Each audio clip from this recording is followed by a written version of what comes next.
The Cottonwood County Citizen proudly presents Athlete of the Week.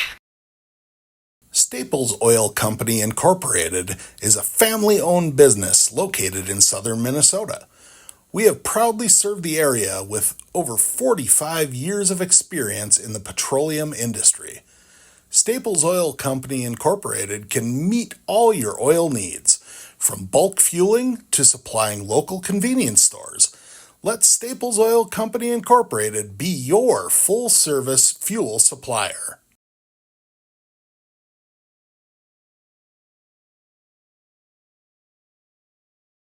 I'm joined right now by Wyndham Senior Jackson Joyce, our Athlete of the Week this week. Congratulations, Jackson. Thank you. Let's go back to Friday's game against Sibley East. And going into Friday's game, it was a very unusual week in a lot of ways. There was word that Sibley East, one of their coaches, had a child pass away, and as a result, I imagine that you guys probably knew that you were going to get a really emotional team on Friday night, and from what I could tell, that was exactly the case. What was the preparation like for Friday, knowing that might happen?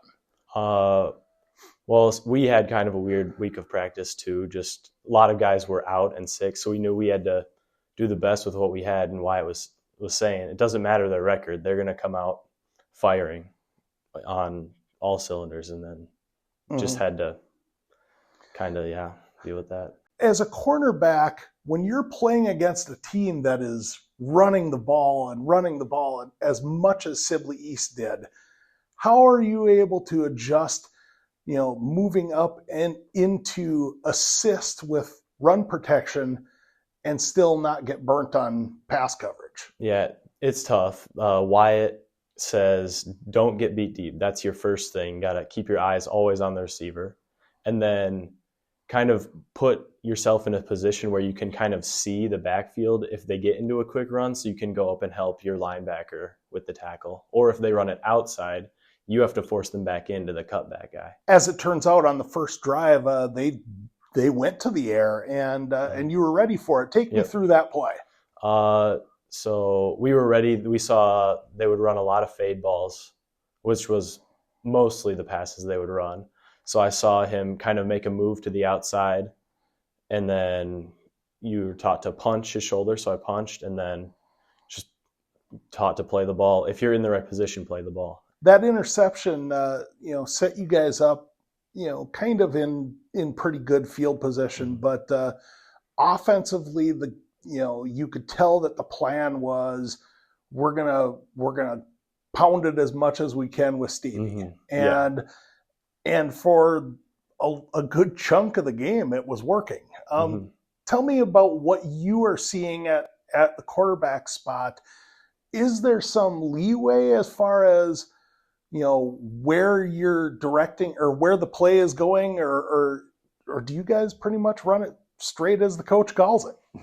It's usually pretty much straight as the coach calls it, but a lot of times we'll call a dive where Stevie's told if it's a short yardage situation, he'll just run straight forward, and then if it's like a 1st and 10, he can bounce it out. So him just reading that based on what the linebackers do, kind of.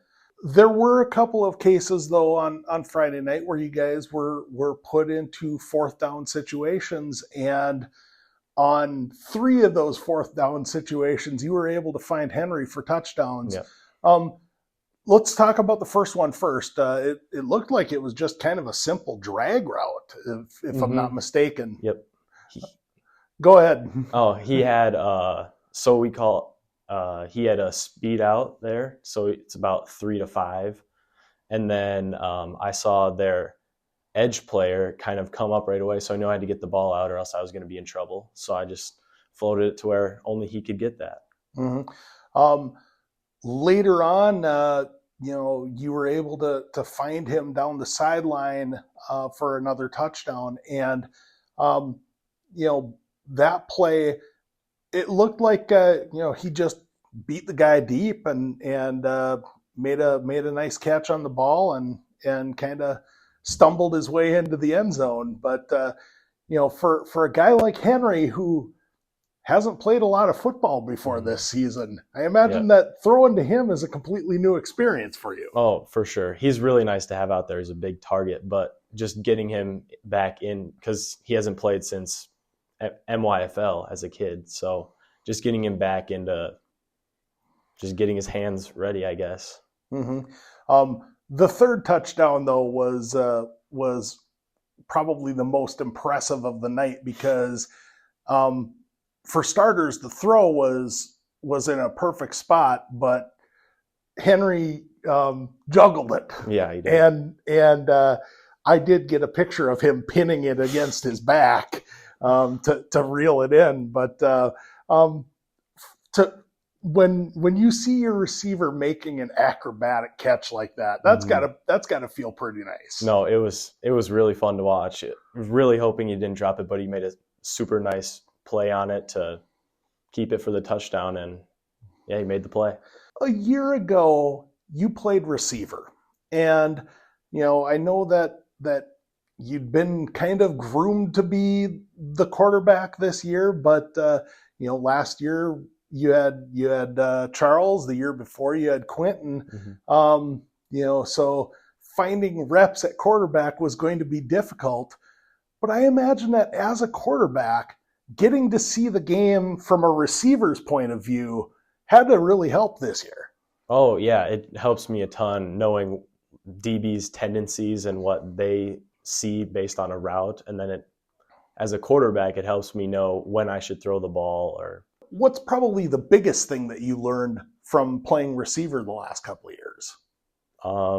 Probably just getting myself in the right spot so the quarterback can have a good lane to throw the ball, like when I should break, and running the route how the quarterback says it so that he's ready for me to be there. What's the mindset in the huddle, knowing that we've got to keep them off the board here? Just really grind it out, like fight off your blocks as best you can. Like we need a 3-and-out. We need a 3-and-out eventually there. They can't score a touchdown. So just really locking down, knowing your assignment. What's it meant for you the last couple of years to help try and restore some consistency and some success in Wyndham football? It's meant a lot. I mean, our freshman year, we didn't win a game. And then the next year we won 2 and then ended up winning a playoff game. And then last year we were 500 for the first time in a really long time. And right now we're at the 500 mark. So it's meant a lot to be able to kind of build the program back up to be more consistent in the season. And, of course, this year you guys have been playing a AA schedule, which, the last 2 years you guys played a Class A schedule. To be able to make that transition and find some success against AA sized teams, that has to be a pretty rewarding feeling as well. Yeah, everybody was saying how AA is going to be different, but we played a super tough single A schedule that prepared us for what we're at now, and we were able to find success. Looking ahead, you've got 2 games left in the regular season. You head to LeSueur on Friday, and then you've got JCC coming to town next Wednesday. And right now, those are probably the top 2 seeds in the section. Yeah. What's it going to take to not only be more competitive against those teams, but to maybe steal a win in one of those last couple of games? LeSueur, they like to run the ball a lot. So just focusing back on our assignments so that we're filling the right gaps and then doing all those little things right will lead to a competitive game that night. And JCC, what do you expect from JCC, and what would it take to knock a team like that off? Well, they're very good. Obviously, those little things, and then we have to, as an offense, we have to be able to complete passes and move the ball. So that falls on me a little bit, but just working really hard that game. We're gonna have to really lock it down. Probably scoring 40 points in a C-squad basketball game. A lot of Drake and yeah, mostly Drake. JCC. A leader and positive. I like to golf and fish and play with my dog. And of course, you're a senior this year. Have you started narrowing down what's next? Yeah, I'm looking at the University of Minnesota or University of South Dakota. Well, that should be all we need. Congratulations on a nice win Friday. Thank you. Best of luck the rest of the way. Thanks for joining us. Yep. Thank you. Staples Oil Company Incorporated is a family-owned business located in southern Minnesota. We have proudly served the area with over 45 years of experience in the petroleum industry. Staples Oil Company Incorporated can meet all your oil needs, from bulk fueling to supplying local convenience stores. Let Staples Oil Company Incorporated be your full-service fuel supplier.